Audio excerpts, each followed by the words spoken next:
many historians as the culmination of the Hoysala style of temple architecture. The historic landscape and sacred geography comprised an agrahara, a settlement of Brahmins, palms, religious structures, and subsidiary shrines catering to both the Shaiva and Vaishnava communities. According to an inscription dated 1300 CE from the time of the Hoysala king Veera Balalatu, the settlement is referred to as Vijayanidhi Prasanna Somanathapura Agrahara, seat of residence of the learned Brahmins. A later inscription dated 1550 CE refers to the settlement as Katurvedi Mangala Vijayanidhi Prasanna Somanathapura, a seat of learning or residence of Brahmins who are well versed in the four Vedas. Inscriptions also refer to settlements dedicated to both the Shaiva and Vaishnava communities, reflecting the inclusive nature of Hoysala society. The Keshava Temple was constructed by Somanatha Dandanaika after having received the funds from the reigning king Narasimha III. The temple was well maintained through donations from the consecutive rulers of the Hoysala dynasty. From inscriptions, we know that the temple and the settlement continued to receive the patronage from succeeding dynasties, including Vijayanagara and Nayaka rulers in the 15th and 16th centuries, in the form of grants for renovation of the temple and improving facilities in the settlement. The temple is entered through a modern, landscaped garden with a pathway leading to the reconstructed granite prakara compound wall, consisting of 56 small shrines in the north, south, and east, connected by a colonnade of Srikara and Vijayanagar style pillars. These cells once enshrined multiple deities, but most of them are empty, while a few house sculptural blocks. A few meters to the north of the main entrance stands a granite Deepastamba lamp pole with a slender 16-sided circular shaft. An inscription which gives information of the foundation of the temple, its patron, and the various religious and social activities associated with the temple. The temple sits in the center of a rectangular courtyard.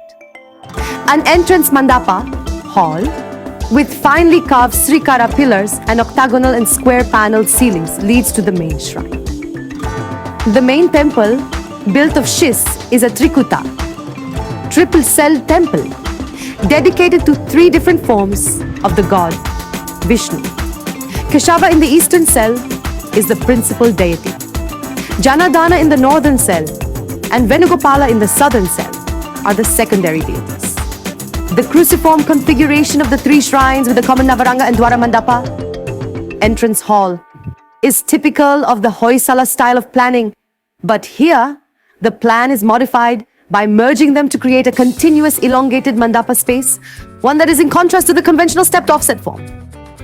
Each of the three Garbhagrihas, sanctums, has a 16-pointed uniform stellate platform, while the mandapa spaces have a linear stepped plan profile.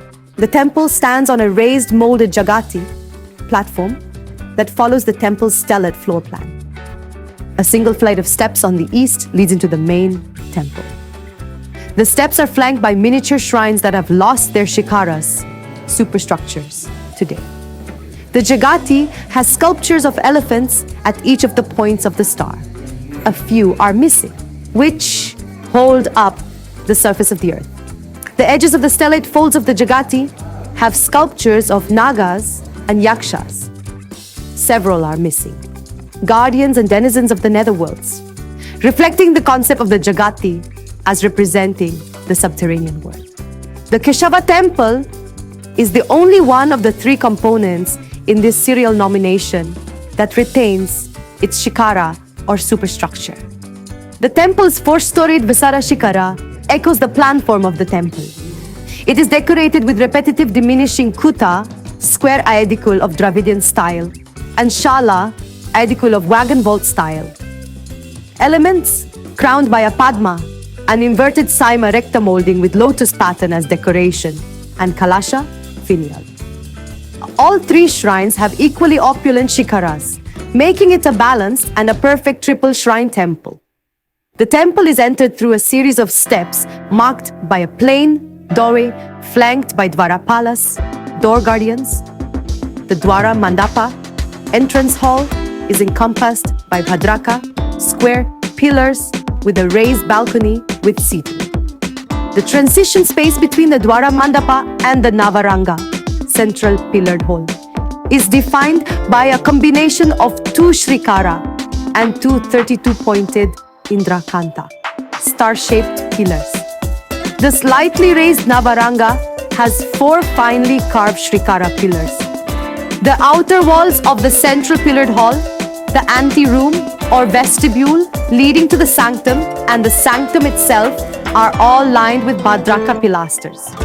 All the 3 doorways to the vestibules are flanked by Dwarapalas. Niches topped by high-relief Visara towers are set on either side of the western doorway. There are a variety of flat and domical ceilings supported on either square or rectangle or octagonal bases. The sanctum and vestibule have 3x3 fairly ornate flat ceilings. The corbelled ceilings in the central pillared hall and entrance hall are a tour de force. The idea and technique of building corbelled domes in the temple's halls is inspired by the Solanki temples of Gujarat. However, in its implementation, the Hoysala artists have made it uniquely their own. Each dome exhibits a unique design, a mathematical marvel translated into 3-dimensional perfection. These ceilings have been strongly influenced by patterns in wooden ceilings, and the artists here have in fact treated stone with the same effortless facility as wood, reproducing the same high relief and filigree-like intricacy. In some instances, the ceiling accommodates a complicated interlaced design, carved separately in stone and ingeniously twist-locked into place.